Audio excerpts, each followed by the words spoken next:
Welcome to the Land Doctor's latest project, the Buck Meadow Ranch Lake Build. Behind me you can see a fairly sizable dam that we've just constructed here on the Buck Meadow Ranch. A lot of people, when they buy properties, and typically in Oklahoma, what they'll see is that a lot of these older ranches have small stock ponds on them that might have some fish in them, but for people that are wanting a larger lake for either irrigation or for recreation or fishing, you know, there's lots of good topo on a lot of these ranches where we can actually build you, the lake of your dreams, and then kind of build out all of the rest of the ranch around it to give you a really cohesive, nice flow to your property where your friends and family can come enjoy it. And, when we have something like this lake, then it becomes kind of the centerpiece to the entire ranch, and you can build your house around it or a lodge or anything like that, and it kind of becomes the hangout. And the other really great thing about these lakes is it causes a ranch to go from just being a hunting ranch or a cattle ranch to being a year-round fun place to be where you can enjoy the water and fishing. So we're going to take you around the ranch and kind of give you a few aspects to this lake build so that you can think about it whenever you're looking at your own project in the future. Now, one of the first things you have to do when you're dealing with a timbered site like this one is you have to remove trees. Now, one of the things that you want to be careful about, though, is not to remove trees that might be aesthetically pleasing or be beneficial in the future. And so we have to be a little bit thoughtful and stand back and take some looks at the place and really think about which trees we want to keep and what purpose they would serve, because a little bit of time on a bulldozer can erase hundreds of years of timber growth, or at least decades of timber growth, and we can't get these trees back quickly. So we want to be careful around them, not only in not taking out ones we don't want, but also not damaging the ones we are leaving. If we're not careful and we knock the bark off of these trees, over the long term that'll become a weak spot, and typically you'll see that that's where these trees will rot, and they'll cause them to fall in a windstorm in the future. So we want to be careful around the trees that we're leaving. We want to make sure we're keeping the trees we want, and then be really careful not to damage them in any way. So along the banks of this lake site, you'll notice that we've left a nice scattering of oak trees. They'll keep it kind of a nice shady, kind of a golf course look to it, so that it'll be really pretty in the future and a really great place for the friends and family to hang out and enjoy the lake.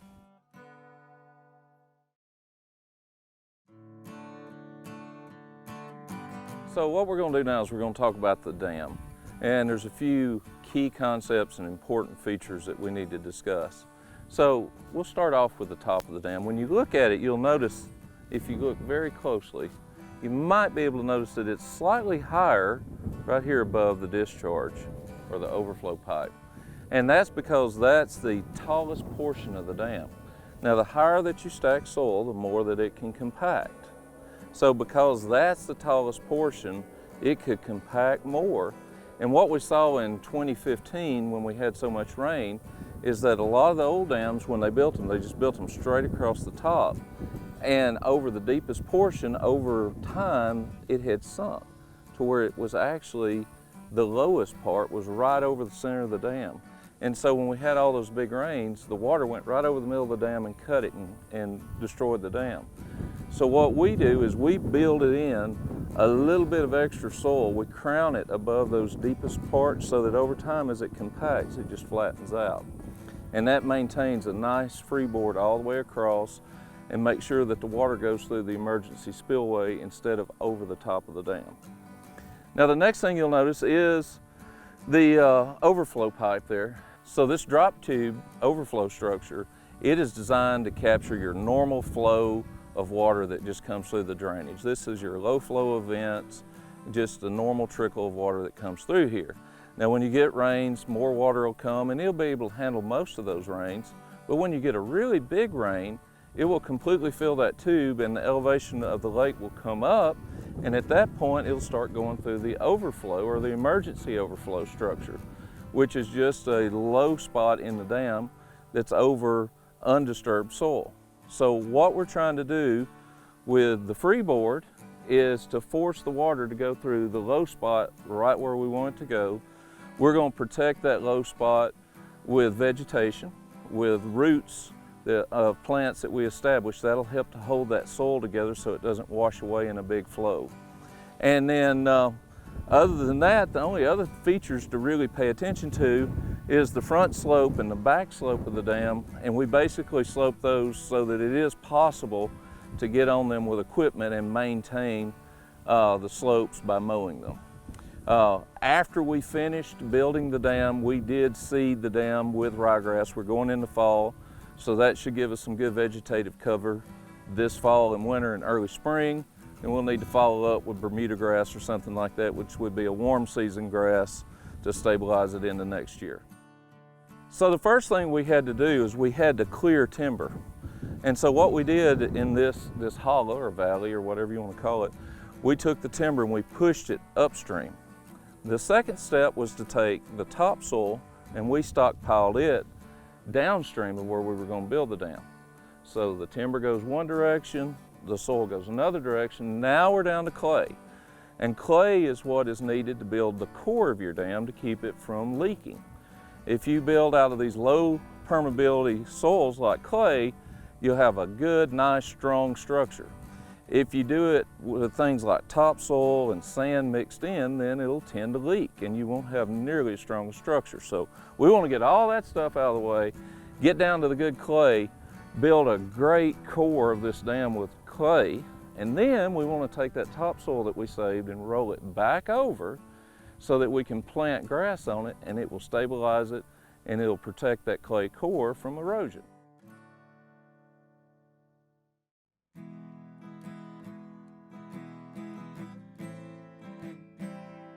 Close up of the overflow structure here. This is our drop tube. So a few things to note. One, this rim sets the normal pool elevation of the lake. So once it rises to that elevation, it starts to go over into this drain and drains through the pond dam. So this is going to be our normal elevation of the lake.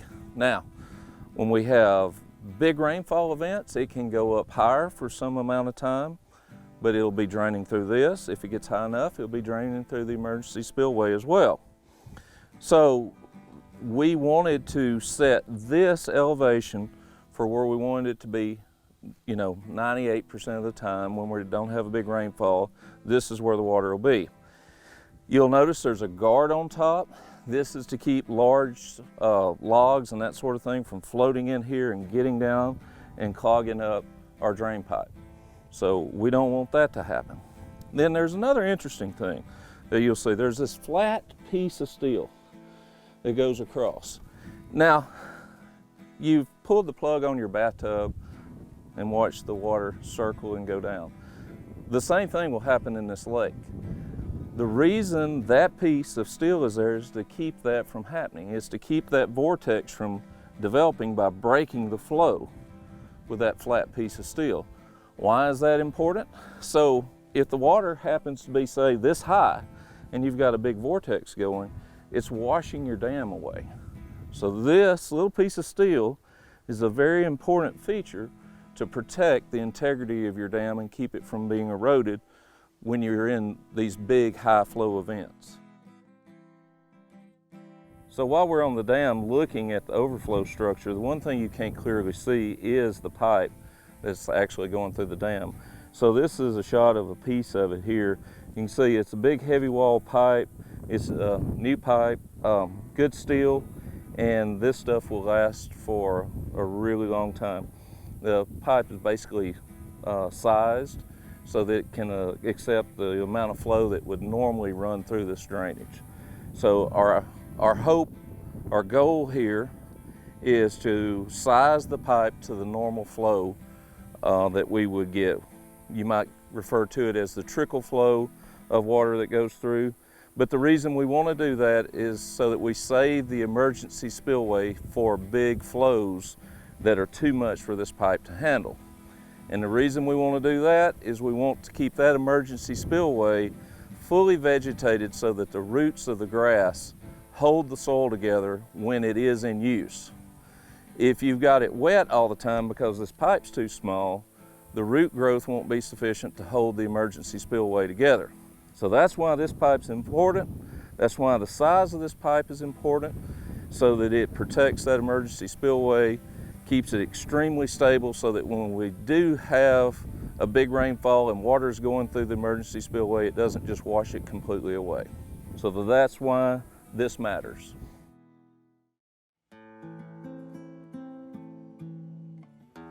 So one of the things you'll see behind me is an area that's got a little water.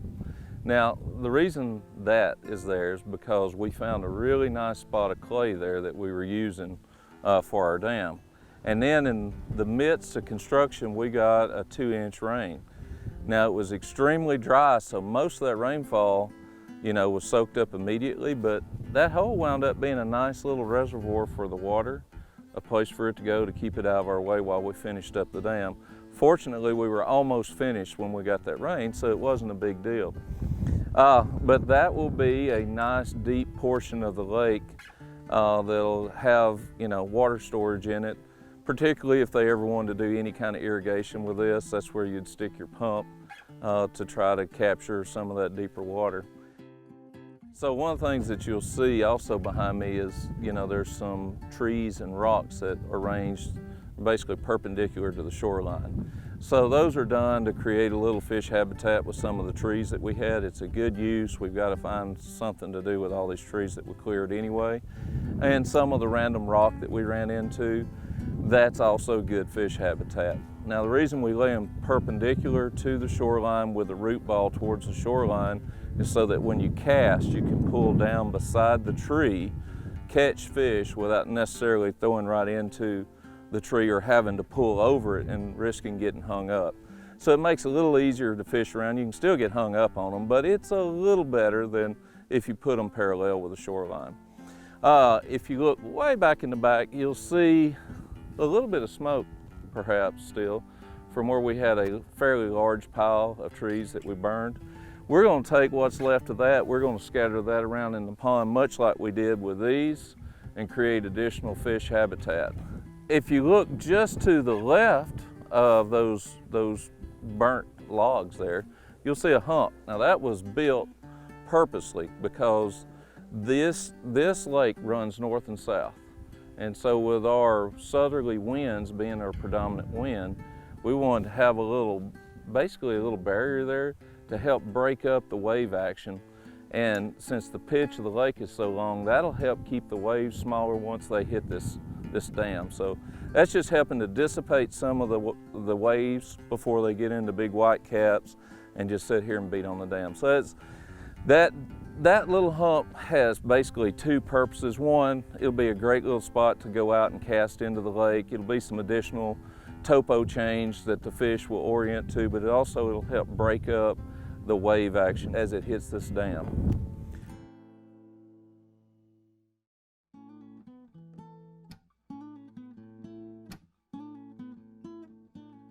This is the core of the dam. This is clay. This is what is over the top of the clay for the roots of the grass to grow in. Roots grass won't grow directly into this hard clay, but the combination of the two is perfect. The clay gives you the strength, the topsoil gives you the protection. I'm really excited about this shallow area in the back. The elevation's going up, which means the water will be shallower here, so we'll have some vegetation sticking up. It'll be a part of the lake that'll warm up and the fish will hit early in the spring, and it'll be a lot of fun back here doing some shallow water fishing. But the thing that really excites me about this part of the lake is the fact that we have this creek channel left intact right next to it. So this channel goes up and further into the shallow, back up in the woods. It'll be a great little spawning area, be a great amount of cover back in there for the fish of any type. So I could just imagine fish, coming up and down this channel, going from the shallow area back in the back where there's all kinds of cover, and then going out into this open flat here where we've got some vegetation, and then running back or swimming back into this deep channel where they've got all of this really neat rock cover that's sticking out. So we've got all these ledges and overhangs. We've got some limbs and stuff that'll be in here. We've got some fine sand and gravel for spawning. So I just really think that the bass, perch, even the bait fish will really be hanging out along this area that we were able to leave natural. And this was very intentional. We did not want to damage this intact area through here just because it was so unique. And in our mind, once it's flooded, it will be outstanding for the fish. Be great, great habitat. And quite frankly, so much better than anything we could ever create with a bulldozer. So again, just like with the trees, you need to make sure that you're really looking at what's there, what nature's given you, and maximize that, and then add in places where you need to. But when you got something like this, leave it, because this is golden.